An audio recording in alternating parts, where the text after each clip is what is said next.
I'm going to do a double special today because I can.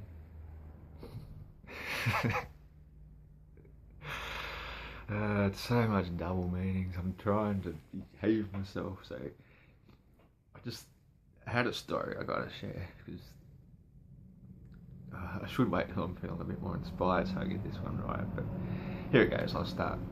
When I first moved up to Byron Bay in my clapped out old combi to try and find a place to call my own and try to fix up, start a brand new day.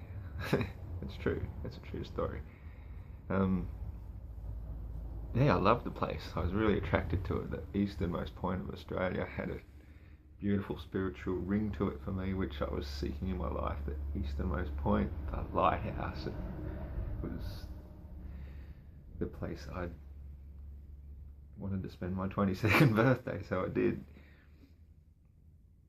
And I pretty much stayed in the area ever since. I love this area. It is beautiful, abundant green. You can swim in the ocean all year round. And the thing I really loved about Byron when I first went there, it wasn't quite so touristy back then, and there was all these beautiful little gift shops and hippie shops and sarong shops and some cool esoteric bookshops, which that was the thing I was into back then. I loved the esoteric books, and every now and then when my dole payment came through, I'd treat myself to a book because, knowledge is key. On page 22.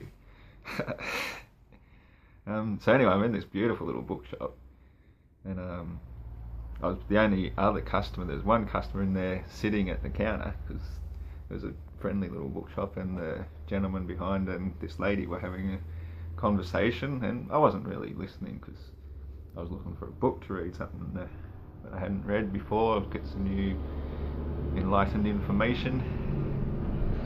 As I'm browsing through the books, the conversation was getting just a little bit heated, they were agreeing to disagree and so forth, and eventually I picked out the book that I was looking for, which it's a really good book, and I'm not saying you should read Bibles, because read whatever you like, every book's a good book, but this one, as I happened to find, it was called, because it was the age of Aquarius and all this, it's called The Aquarian Gospel of Jesus the Christ, which written by a fellow called Levi, and apparently he wrote it from the Akashic record, which is the I guess you call it the Earth memory, our collective human memory. That's considered the Akashic.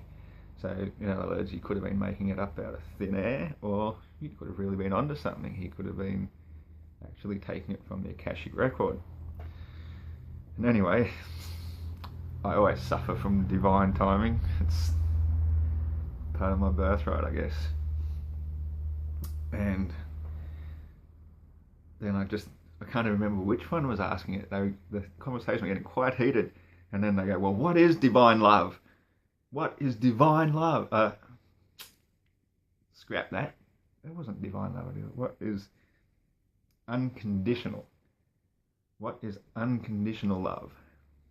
And it was at that moment I just walked up to the counter and put the book on the counter in between them, and they just both looked at it and were stunned. They were both silent. What is unconditional love? It's giving your life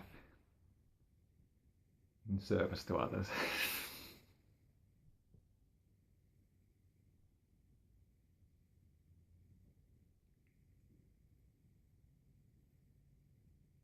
And it doesn't have to be that way, that you give your life through death. You give every moment of your life to serving one another.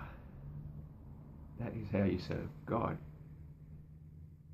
Because God is within all of us. We are all children of God. And we serve God by serving one another, by respecting our Mother Earth and our Father Son, giving thanks and praise to all that He gives us every day for the abundance of life. And when we serve the earth, we make food grow for everybody, and we share it, not for greed greed, not for profit, but for love, for the urge to serve and love one another. That is unconditional love. Peace.